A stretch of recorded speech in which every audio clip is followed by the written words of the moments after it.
শহীদ জিয়ার বিএনপি এখন আর নাই, বেগম জিয়ার বিএনপি এখন আর নাই। এখন ভাড়াটিয়াদের বিএনপি, মাস্তানদের বিএনপি, ঋণ খেলাপিদের বিএনপি, সন্ত্রাসীদের বিএনপি, চাঁদাবাজদের বিএনপি। দেশের লোকেরা আপনাদেরকে প্রত্যাখ্যান করেছে, যার জন্য আপনাদের মুখে হাসি নাই। এখন থেকে হাসি বন্ধ, কয়েকদিন পরে কাশিও বন্ধ হয়ে যাবে। এটার জন্য আমরা দায়ী না, আপনারা নিজেই দায়ী। কারণ আপনারা বলছেন আপনি একটা হারামিকে ভোট দেবেন আর বলবেন যে সমাজ ভালো করেন। সমাজ কিভাবে ভালো হবে? সমাজ ভালো করার জন্য ভালো লোকদেরকে ভোট দিতে হবে। আমি আর বক্তব্য দীর্ঘায়িত করবে না। আশা করি জাতি আমার মেসেজটা পেয়েছে। কিছু কিছু আমাদের বিরুদ্ধে বক্তব্য আসছে, কয়েকটা বক্তব্যের জবাব দেব। বিভিন্ন জায়গায় যাদের কাছে কোনো দেশের জন্য কোনো বক্তব্য নাই, জনগণের জন্য কোনো বক্তব্য নাই, তারা মাঠে বলে বেড়াচ্ছে জামাত ইসলামের নেতৃত্বে যদি আগামী দিনের সরকার গঠন হয় সবাইকে বোরকা পড়তে হবে। এই ধরনের কোনো অবস্থা কখনো সৃষ্টি হবে না। যে রকম আছে সেরকমই থাকবে। অনেকে বলে শরিয়া আইন চালু হবে। এটা হিন্দু মুসলমান, বৌদ্ধ খ্রিস্টান মুসলমান সবাইয়ের দেশ। শফিকুর রহমান সাহেব স্পষ্ট ভাষায় বলেছেন সংবিধান অনুযায়ী এই দেশ পরিচালনা হবে। সুতরাং আমি মনে করি আপনারা যারা পরাজিত সৈনিক বলতে আমি বলছি বিএনপি, শহীদ জিয়ার বিএনপি এখন আর নাই, বেগম জিয়ার বিএনপি এখন আর নাই। এখন ভাড়াটিয়াদের বিএনপি, মাস্তানদের বিএনপি, ঋণ খেলাপিদের বিএনপি, সন্ত্রাসীদের বিএনপি, চাঁদাবাজদের বিএনপি।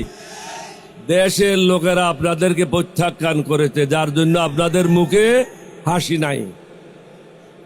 এখন থেকে হাসি বন্ধ, কয়েকদিন পরে কাশিও বন্ধ হয়ে যাবে। এটার জন্য আমরা দায়ী না, আপনারা নিজেই দায়ী। কারণ আপনারা বলছেন আমাদেরকে সবকিছু করার আগে অনুমতি লাগবে। আপনারা নিজেই বলেছেন, এটা আমরা বলি নাই। আমরা কেন একত্রিত হয়েছি? সবাই মনে করে জামাত ইসলাম মানে মৌলবাদী। একজন আমেরিকান অ্যাম্বাসেডর উইলিয়াম বি মাইলম, তিনি আমার অফিসে আসছিলেন।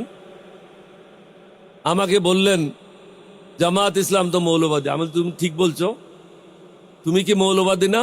বলছে না। আমি তুমি মিথ্যা কথা বলছো। তুমি কি তোমার খ্রিস্টানিটিতে বিশ্বাস করো না? বল বিশ্বাস করি। তাহলে তোমার খ্রিস্টানিটিতে কতগুলি মূল মন্ত্র আছে না? বলা আছে। তাহলে এগুলি তো হলো মূল মন্ত্রে যারা বিশ্বাস করে তারাই তো মৌলবাদী। প্রত্যেকটা মানুষ মৌলবাদী। যে হিন্দু সেও মৌলবাদী, যে বুদ্ধিস্ট সে মৌলবাদী, যে খ্রিস্টান সেও মৌলবাদী। আমরা সবাই মৌলবাদী। আমি বল তুমি বলতে চাচ্ছ এক্সট্রিমিস্ট। এটা দুইটা পার্থক্য জিনিস। সুতরাং আপনারা যে ওষুধগুলি নিয়ে বাজারে বেরিয়েছেন এগুলি পুরানো ওষুধ। এই ওষুধ আর কাজ হবে না। বৈজ্ঞানিক যুগে নতুন নতুন ওষুধের প্রয়োজন। এখন আমার বয়স 87।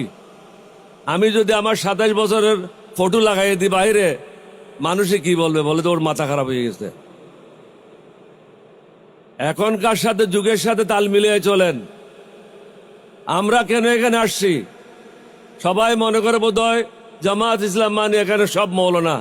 মঞ্চে দেখেন শুধু একজন মৌলানার নাম বলছে, আব্দুল হালিম সাহেব। বাকি সব barrister, engineer, doctor. Shafiqur Rahman সাহেব নিজে ডাক্তার।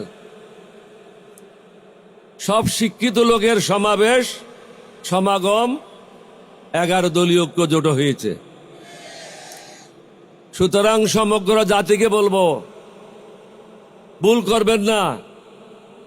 আমি একজন মুক্তিযোদ্ধা। এটা হলো আমার জীবনের শেষ যুদ্ধ। এই যুদ্ধ হলো সন্ত্রাসীদের বিরুদ্ধে, চাঁদাবাজদের বিরুদ্ধে, মাস্তানদের বিরুদ্ধে, টেন্ডারবাজদের বিরুদ্ধে। মানুষকে জেগে উঠতে হবে। কয়েকটা টাকার বিনিময়ে, মিথ্যা কথার আশ্বাসে জাতিকে বিক্রি করবেন না। বিগত 25 বছর মোদির গোলামি করেছে তারা।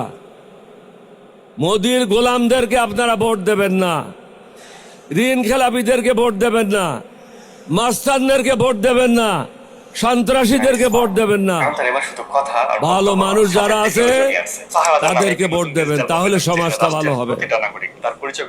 আপনি একটা হারামিকে ভোট দেবেন আর বলবেন যে সমাজ ভালো করেন। সমাজ কিভাবে ভালো হবে?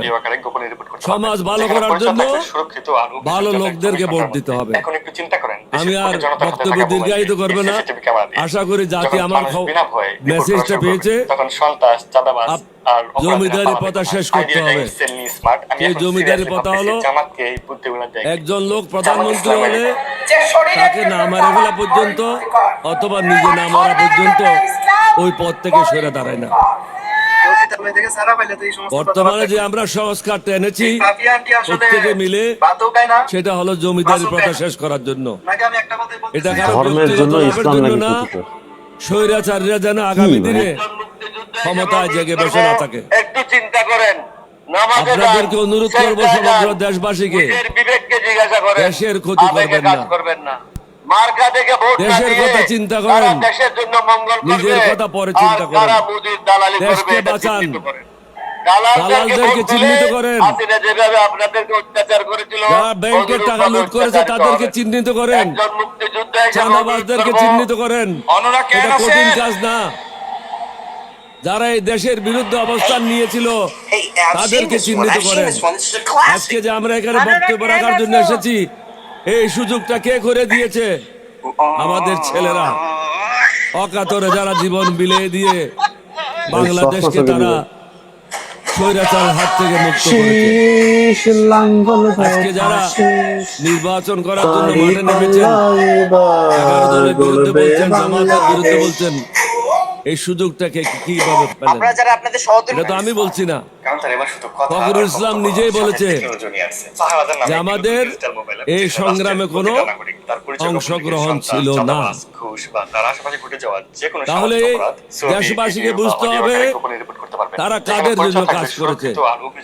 তারা ভারতের মোদির ইশারায় কাজ করেছে, মোদির দালাল হিসাবে কাজ করেছে। দালালদেরকে চিহ্নিত করেন।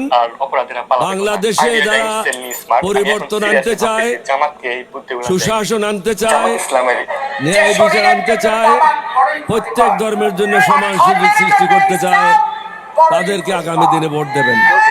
এই এলাকায় যিনি প্রার্থী হয়েছেন তিনি হলেন দাঁড়িপাল্লা। আমরা আপনাদেরকে অনুরোধ করবো, পুরানা ঢাকাবাসীকে, ধর্মের জন্য ইসলাম নাকি ক্ষতিকর, এই প্রার্থীকে দাঁড়িপাল্লায় ভোট দিয়ে জয়যুক্ত করে ন্যায়ের পথে আগানোর জন্য, নতুন বাংলাদেশ গঠনের জন্য আমাদেরকে সাহায্য করবেন। আগামী দিনের যিনি প্রধানমন্ত্রী ডক্টর শফিকুর রহমান সাহেবকে সাহায্য করবেন, দেশের জন্য কাজ করবেন। সবাইকে ধন্যবাদ। বাংলাদেশ জিন্দাবাদ, 11 দলীয় ঐক্যজোট জিন্দাবাদ। আসসালামু আলাইকুম ওয়া রাহমাতুল্লাহি ওয়া বারাকাতুহু।